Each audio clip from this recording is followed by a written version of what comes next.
What's going on? It's your boy D, the Chicken King. About to hop into this NBA Finals preview. We got the Boston Celtics going against the Golden State Warriors. Should be a great matchup. I'm also going to give you some of the things that happened during the NBA playoffs. Was it a lackluster season or was it popping? Y'all let me know. Let's get into it.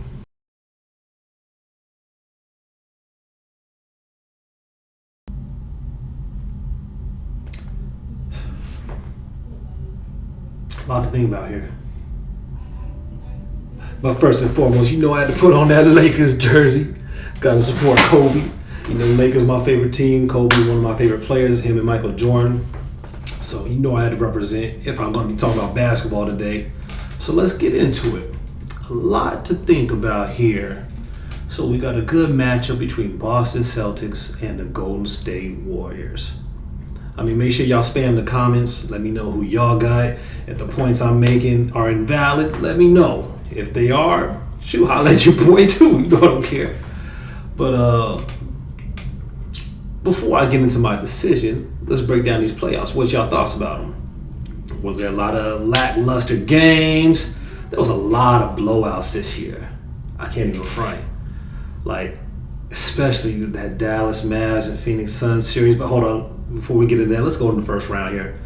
So in the first round, we had a couple of surprises. I was really surprised about the New Orleans Pelicans. Do I think they have a good team? Yes. If they had Zion with them, oh my goodness, they would have made a lot of noise.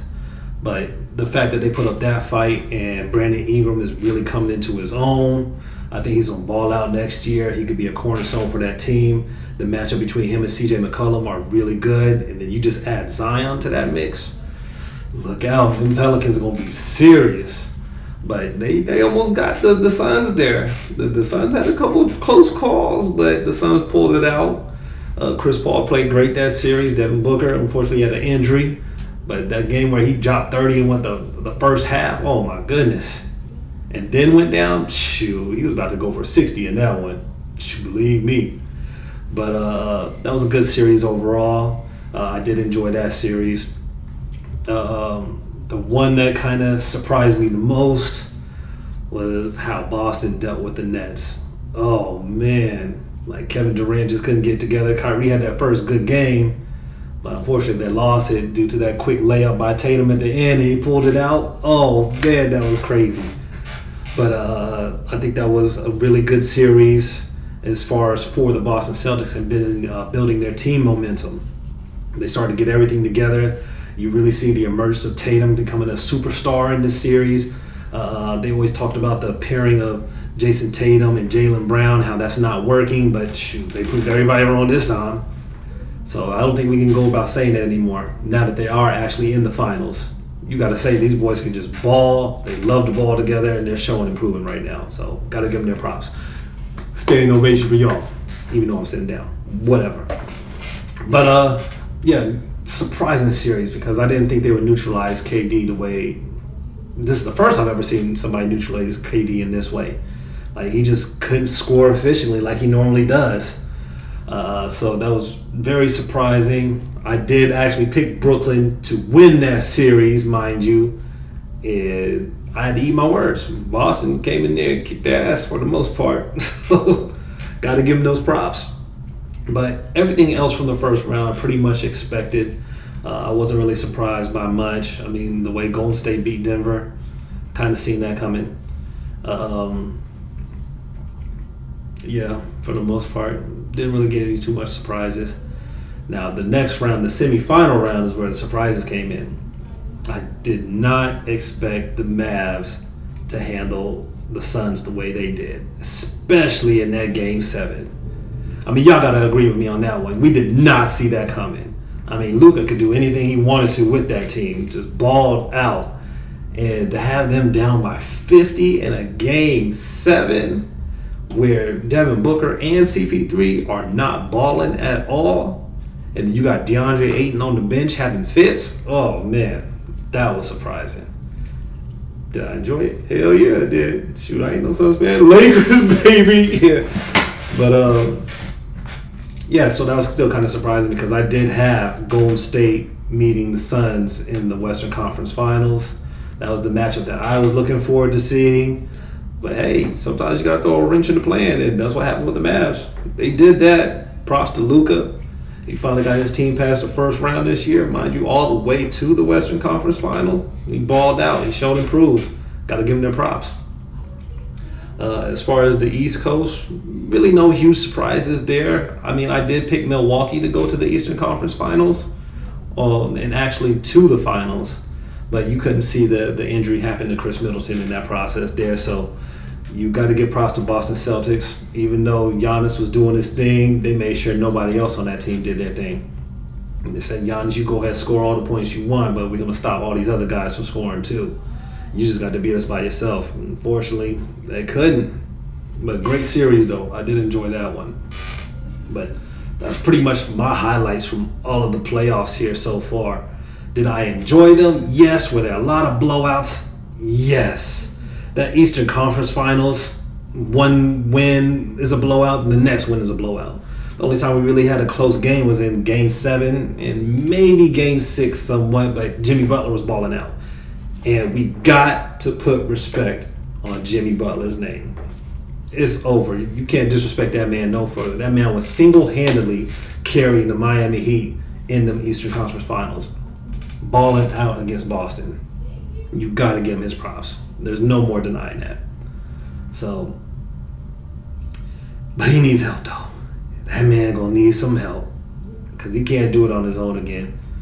So they're going to have to either holler at Washington, holler at Utah, get Bradley Beal, pick up Donovan Mitchell. Somebody got to help that man because you know what I mean when he's bent over tired? Yeah, he did that plenty of times this series. You've seen it. That man only missed 2 minutes in the final 2 games where he was resting. He played every other minute. That's crazy for a superstar.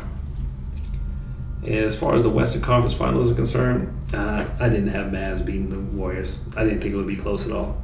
And kind of wasn't. Mavs only won 1 game. But it was to be expected.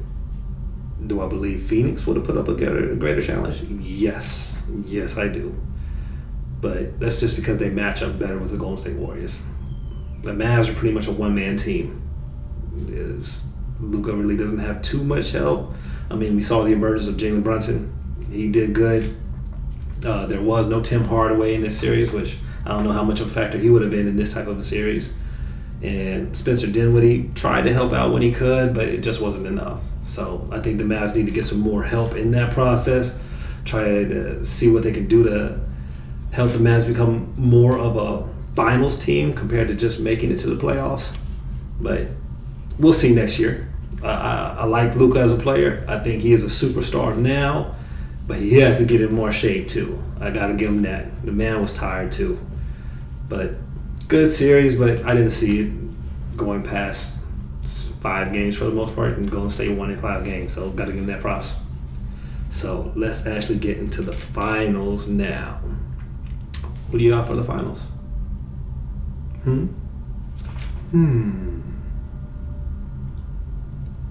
Decisions.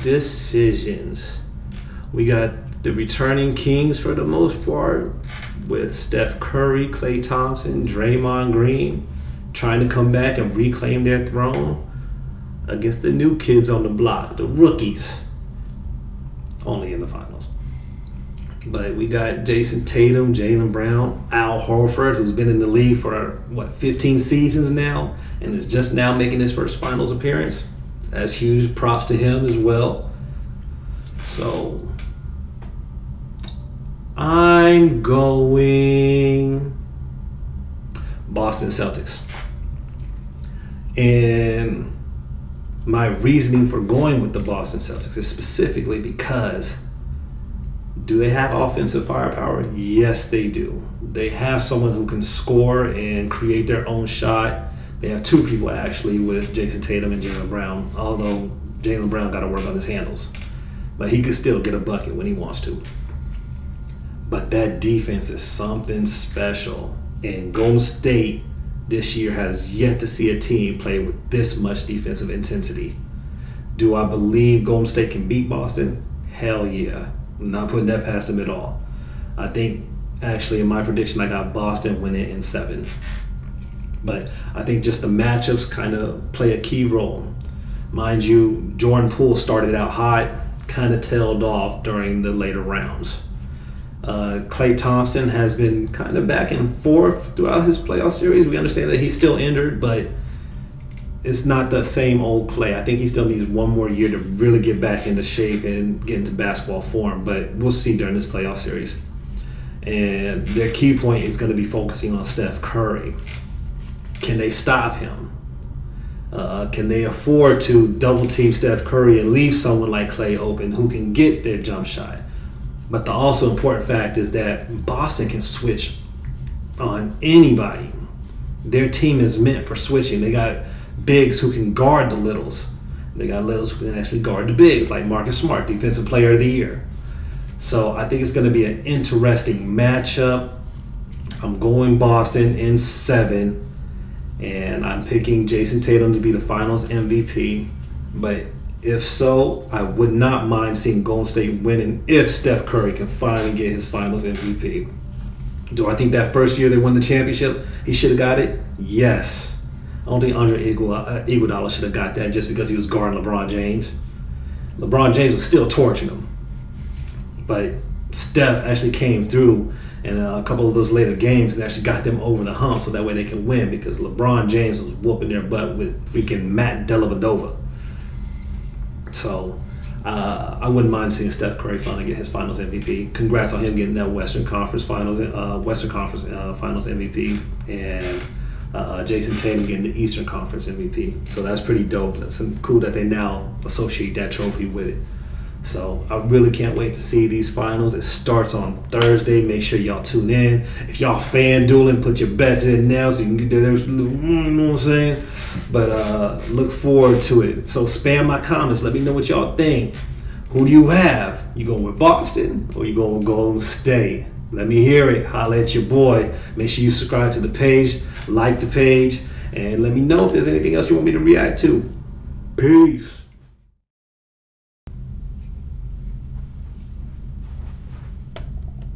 Hey, is this thing on? Don't think I forgot Ja Morant, you motherfucker. Ooh, I was about to say it. But them Grizzlies gonna be nice next year too. Don't you get injured next year.